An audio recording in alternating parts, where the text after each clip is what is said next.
Hey y'all, so we're gonna do something different for this review. So look, I promise y'all I did not forget about Luann and Sonja. The thing is I've been putting it off, and then when you put things off, it starts to add up. And I'm like, okay, these are only 30-minute episodes, so I could catch up easily. So thankfully, it's only like 2 hours of content in real time. This review won't be, of course. So it'll be easier to do. So this is my review for Sonja and Luann, Crappie Lake, episodes 4-7. Now, bear with me now. That's just 4 episodes, so we'll get through it, okay? I did not forget about it, and y'all know I'm a completionist. So yeah, let's get into it. So, damn, it's been so long because I've been on vacations during this, and then, did they have a break? No, they didn't have a break. Anyway, I'm sorry, I'm rambling. So in the last episode, in episode 3, they were told that they weren't going to get the playground in time. This episode opens as they're trying to create a crappy hour in front of the motel that they're staying in. They're buying a bunch of supplies. The owners come out to help them, and the guy, he goes back inside and stubs his toe.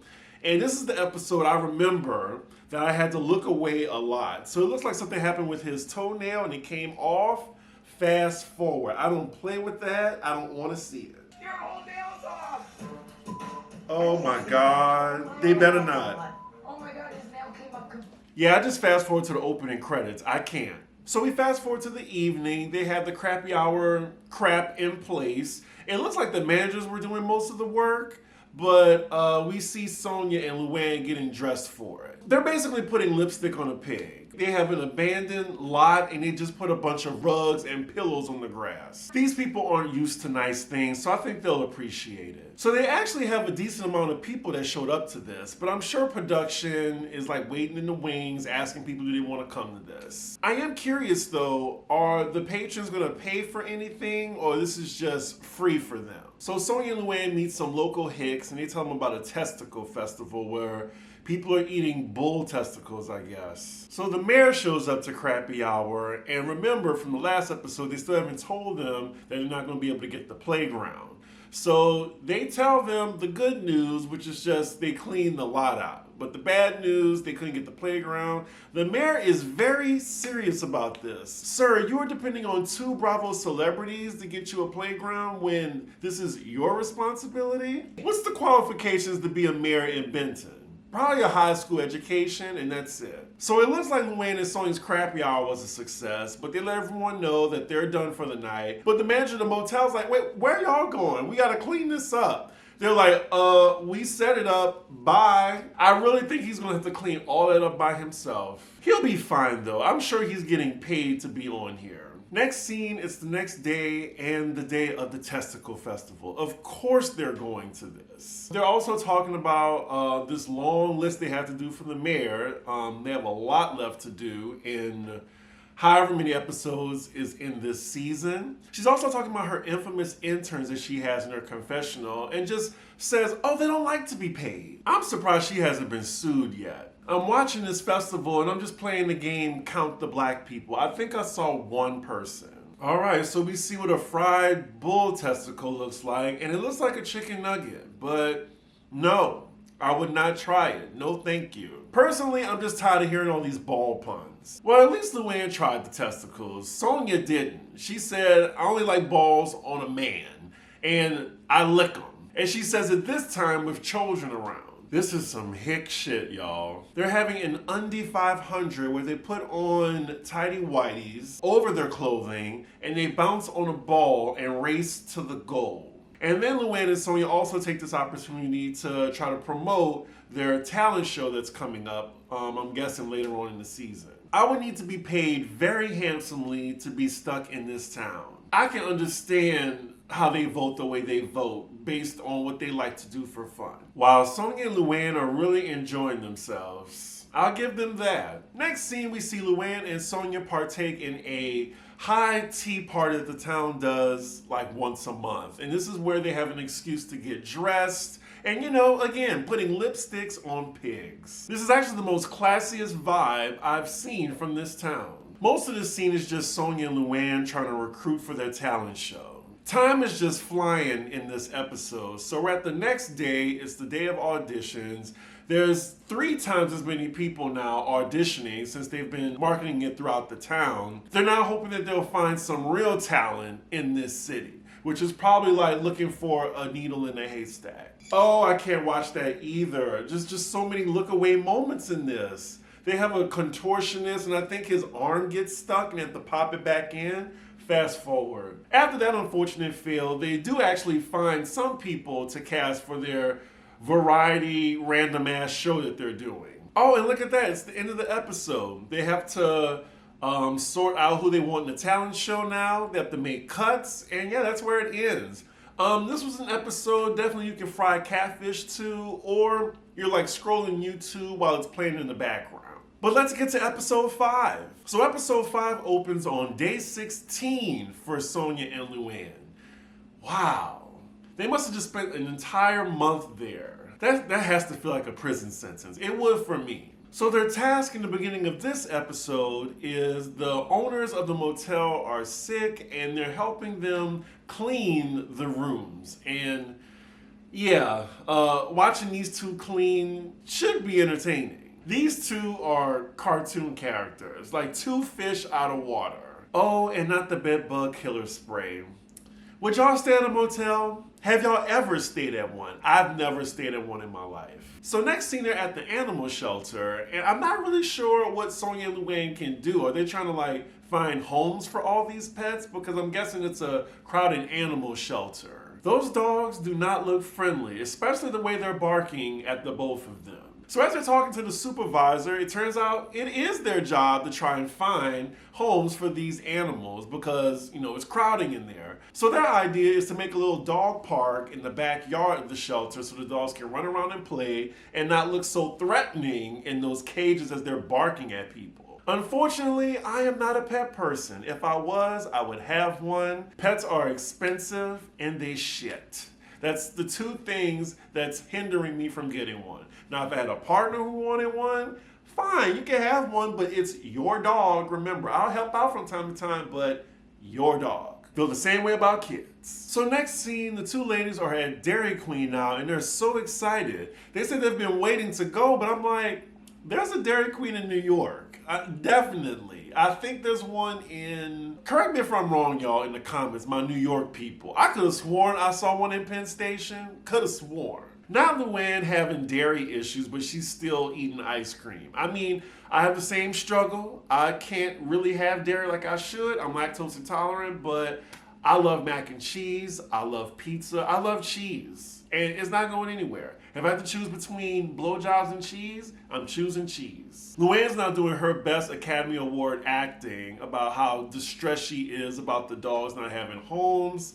And then Sonja begins to pass gas. Just highbrow entertainment, y'all. Next scene, the ladies are going shopping in this one-horse town, and the place that they're at is definitely not Bergdorf's. Sonja is actually surprised by the prices too, and she's like, are they raising these prices just because we're in town?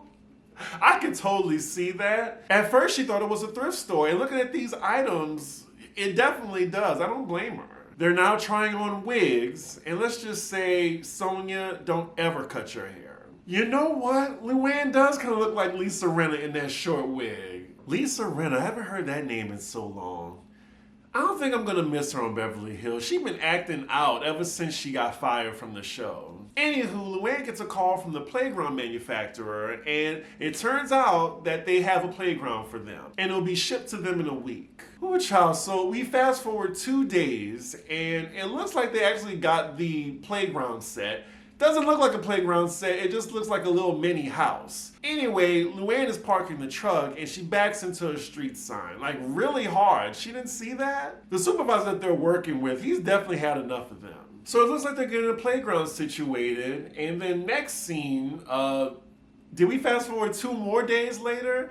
They're now at the dog adoption event, and they're definitely taking Luann and Sonja's suggestion about putting fences up for the dogs to run around. They're definitely getting shit done. I commend them. But as far as entertainment level for me, this is again another frying catfish episode. Oh, so Luann lets us know that they pay for the fence out of their own pockets. Like they'll just do a bunch of cameos to cover it. So next scene, again, we are flying by in time. They're now at the ribbon cutting for the playground. And I'm really curious to see like how it turned out. It actually looks like it's good. So Luann's doing the ribbon cutting for the playground and she just makes a speech, but she's putting 20 on 10. It's almost like an Oscars acceptance speech, or you would think that she built this playground like by herself, like with her bare hands. She's getting emotional.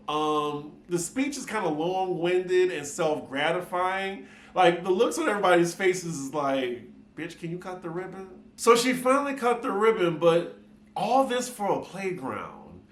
Wow, it really is just the little things. I just couldn't imagine. I really couldn't. You would think the town just announced they got free health care the way they're celebrating for this playground. So then they're showing everyone playing on the playground, and oh my God, just saw a black kid.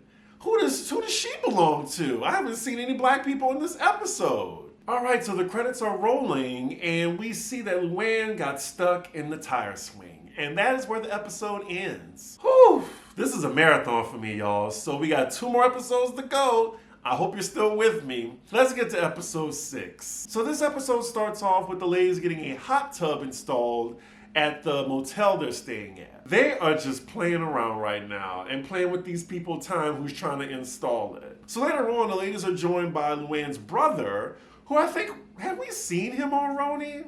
I don't remember. I feel like this is my first time seeing him, but she called him to come over and help them because he's a contractor. So I think we were all thinking it. Has Sonja banged Luann's brother? But she hasn't. She lets us know that he has a wife and she's good friends with her. Next scene, we see the ladies go to the animal shelter and the fences are done and it's the adoption day and everything's going great. Like they're actually getting shit done. Good for them. So now they give us an updated mayor's list. So build a new park, check.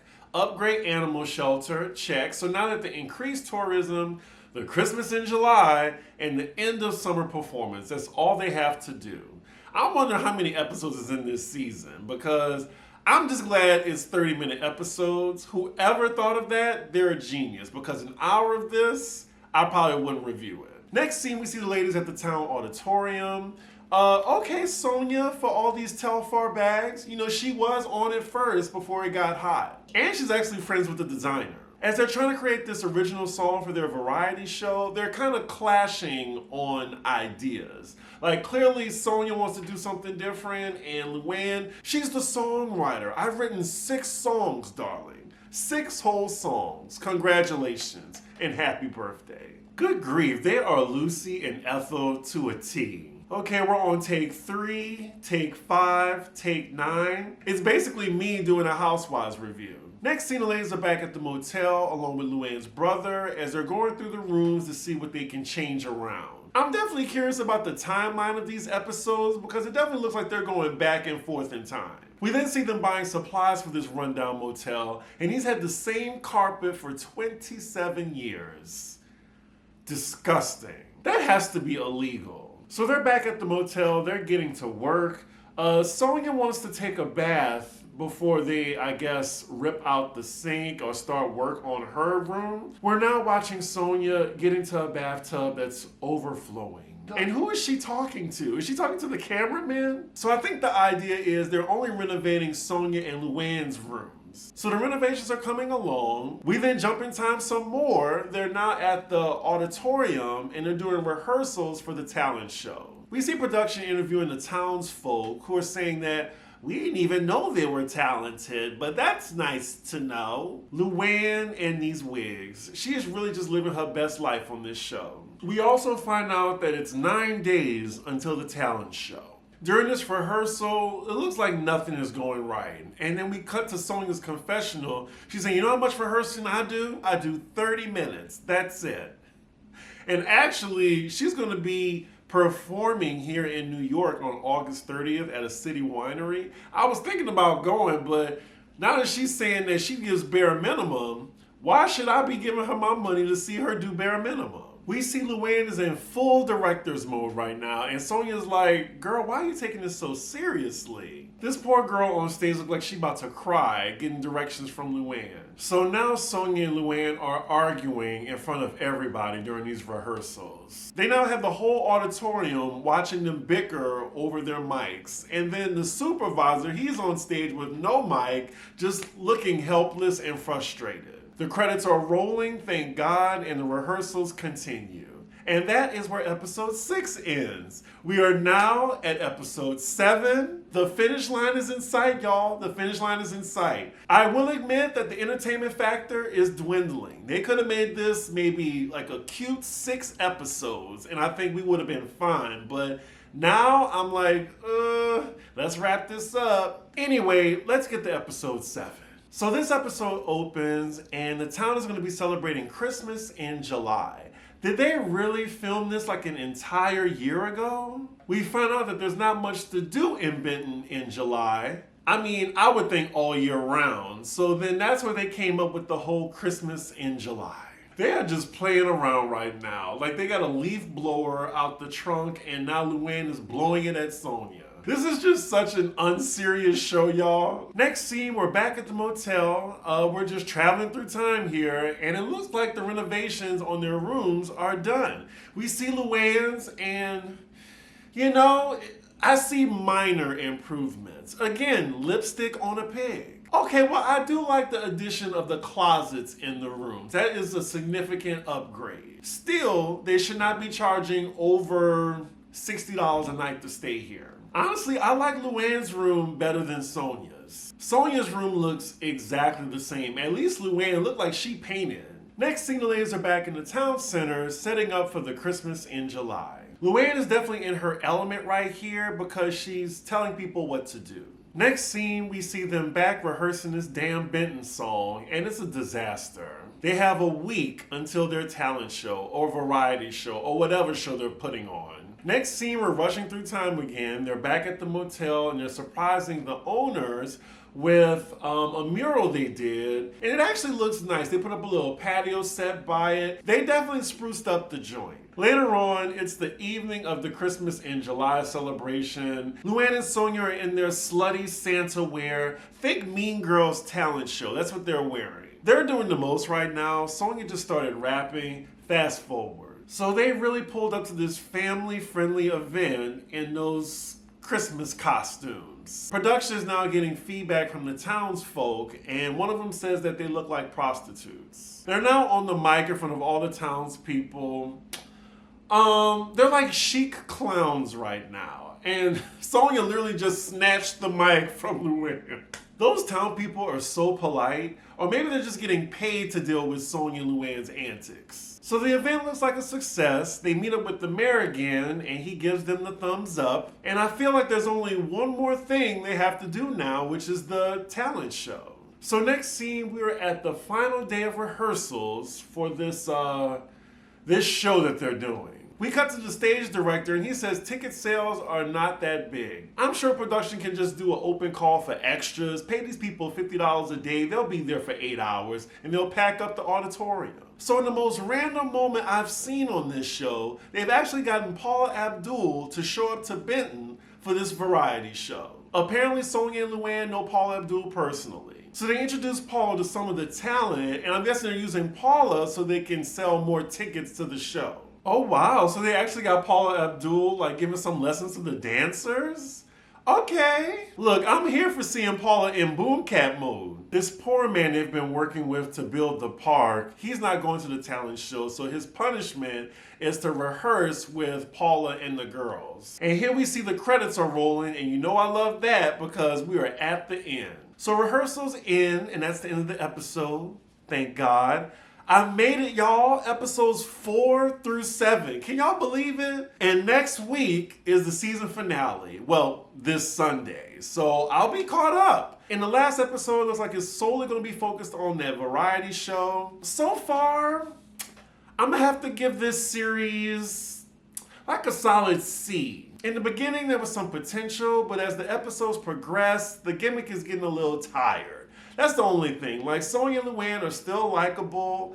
They're still funny to watch. But this is something to have on in the background while you're doing some spring cleaning, frying catfish, or on your phone scrolling YouTube. But with that, y'all let me know what y'all thought of these 4 episodes that I reviewed back to back. Really felt like I ran a marathon. Really did. Or just let me know what you think about the season thus far. Did you fall off like I did? Are you showing less interest? Anywho, make sure you like, comment, and subscribe, and I will see y'all for the season finale. Bye.